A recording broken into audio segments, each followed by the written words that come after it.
Hi Sagittarius, welcome back to the Astrology 33 channel. This is your April 2025 tarot reading.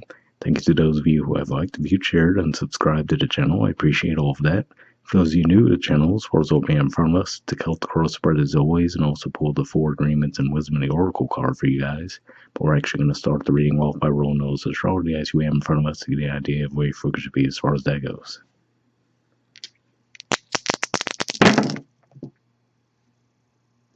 All right, we have one. So in this context for you guys, that would be saying that you're more than likely going to have a lot of focus on yourselves this month because first house energy points to personality and self-awareness. Astrologically speaking, it's a little quiet in your sign, but it could still be saying that you have a lot of focus there. All right, we also have Gemini. So Gemini is your seventh house of partnerships, relationships, and contracts. And we have Jupiter there, which is actually your ruler, so it makes sense to see that come up. And we also have Uranus. So Uranus is actually in Taurus, which is your sixth house of work, health, daily routines. And of course, as we get toward the end of April, we'll be moving into Taurus season. So we'll see a lot more energy as far as that goes too. So makes sense to see that come up. But yeah, you could see some shifts in that area of life. All right, so with all that out of the way, we'll get started with the main spread. In the main situation position, we have the Chariot, Cancer energy, and challenging that, we have the Moon. So this could just be saying that for some of you, you might be feeling like you're being led along a path right now, karmically speaking, and the challenge could be you might feel like you're not quite sure where that path is leading you.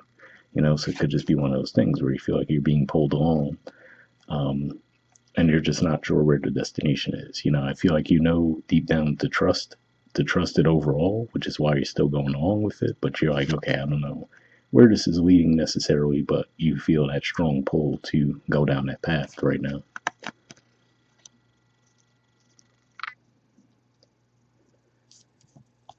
In the foundation position, we have the Three of Pentacles. So this is Capricorn energy here. So yeah, so for some of you, this could be pointing to partnerships around financial situations. So maybe within your work lives, for example.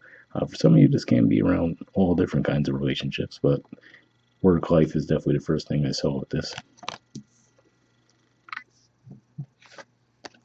All right, in the past position, we have Temperance. So this is actually the major arcana card for your sign. So yeah, it could just be saying that in the past, you might have felt a lot more sure of yourselves, right? So now it might be a bit of a change of pace for you guys to just really trust in something outside of yourself to lead you forward, but it seems like that's what you're doing now.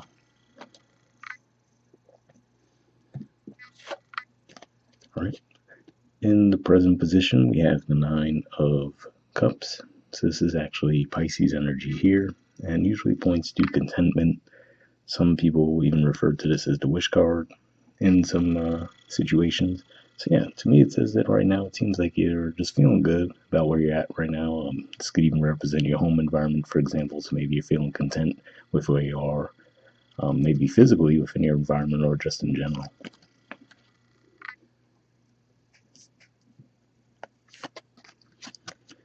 All right, and the near future position, we have the Knight of Cups. So this is Pisces energy here. So yeah, this could just be saying that maybe some ideas that you might have been receiving while you're moving through Pisces season, now as we move through April, you might actually feel confident, sharing those ideas with others. In the position of your influence in the situation, we have the Page of Cups. So yeah, the only thing I would say with that could just be saying that maybe you just need to be mindful of the fact that maybe the message that you're conveying might play out better in your mind than it would actually play out in reality. And that would make sense as far as currently we have Venus retrograde, we have Mercury retrograde as well. And those will be wrapping up as we progress through April, but you could definitely still be feeling the effects of that because they'll both have post shadow periods as well. So I feel like this is saying, just maybe double check what you're communicating before you do so. I feel like this is saying don't ditch the plan to communicate the situation, but just, make sure it's clear. So if it's some kind of contract you're signing, for example, make sure you double check it, make sure you have all the details right, something like that. All right, in the environment position, we have the Seven of Cups. So yeah, and ultimately this could be saying why, right? Because there could be a lot of confusion at play. Like we said, we just mentioned the astrological things going on that could lead to that confusion. But if we look at that horse moving right toward that Seven of Cups, and then we see the fish coming out of the cup and the Page of Cups in your position, I feel like this is just saying, just make sure that everything's clear. So even if you're pretty confident that what you are saying is coming across clearly, maybe just ask the other person to confirm that they understood it correctly. In the hopes or fears position, we have the Three of Wands. So yeah, so this could just be saying that ultimately for a lot of you, you're hoping for a nice stress-free, hands-off month for the most part as we move through every season. And again, like I said, it feels like because you feel like you've done the work, right, and now you feel like you're being led along on the path. And to me, this says that ultimately you're hoping to see the rewards of that.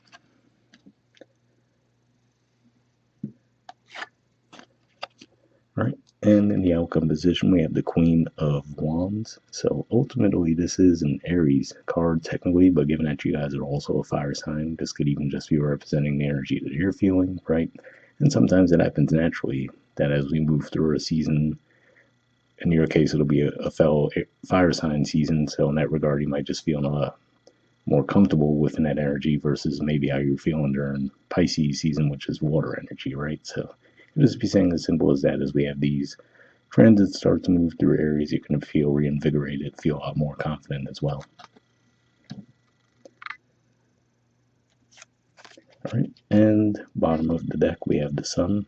So yeah, so for a lot of you, like I said, this could be pointing to that journey that you feel like you're being led on right now. Again, like I said, you feel like you don't necessarily see the way forward fully, but at the same time, I feel like this is saying that ultimately you just feel compelled to trust the path anyway and move forward on it.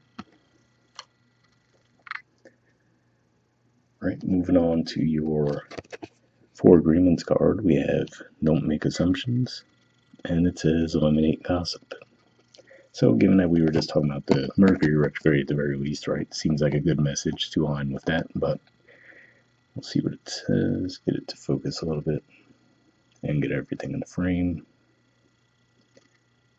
All right, it says making assumptions is a setup for suffering because usually we gossip about our assumptions. We make assumptions and believe we are right. Then we defend our assumptions and try to make others wrong. So yeah, I feel like if nothing else, this could just be a heads up to, watch for any communication that could lead to arguments and things along those lines this month. And again, like I said, if you're coming forward with an offer to someone, I feel like this is saying just, make sure you double check. If it is some kind of a contract, like I said, just make sure you double check what you wrote out. And if it is just directly communicating something to someone, just make sure that they understood it, right? Just get that confirmation before you move forward, because you might walk away thinking that they understood it the way you intended it, but they might have gotten a totally different impression from what was said. From the Wisdom of the Oracle, we have Why. There's the artwork, and the number is 31. Let's see what this has to say.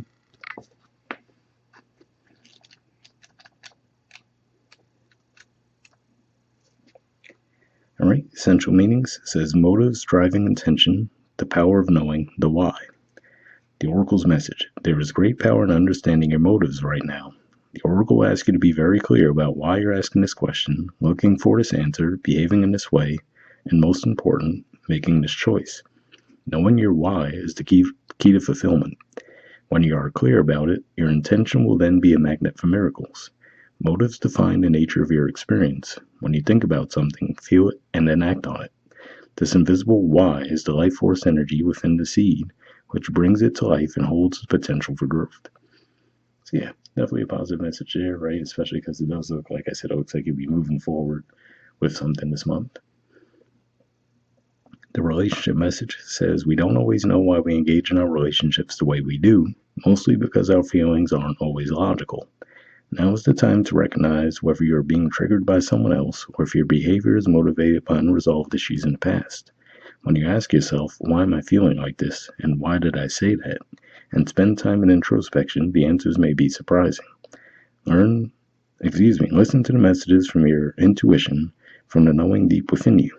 What does it tell you about yourself and others? In the end, life is all about being loved.